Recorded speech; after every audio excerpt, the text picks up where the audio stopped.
Χριστού τη Θείαν γέννηση να πω στα αρχόντικό σας. Χριστός γεννάται σήμερον εν Βιθλεέμ την πόλη.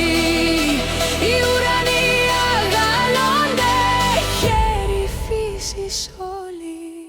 Εν το σπηλαίο τίκτεται εν φάτνη των αλόγων, ο βασίλευς των ουρανών και ποιητής των όλων. Σ' αυτό το σπίτι που ρθάμε, πέτρα, πέτρα να μη ραγίσει. Κι ο νοικοκύρης του σπιτιού χίλια χίλια χρόνια να ζήσει.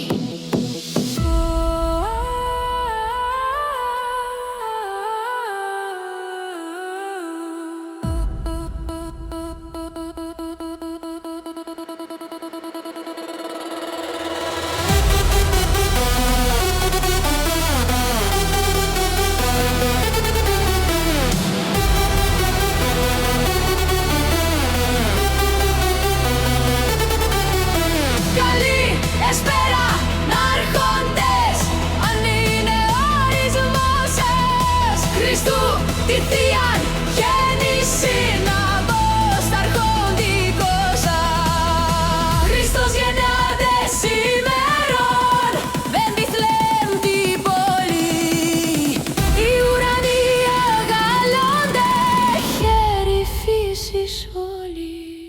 Εν το σπηλαίο τίκτεται εν φάτνη των αλόγων, ο βασίλευς των ουρανών και ποιητής των όλων. Σ' αυτό το σπίτι που ρθάμε, πέτρα, πέτρα να μη ραγίσει. Κι ο νοικοκύρης της σπιτιού χίλια χίλια χρόνια να ζήσει.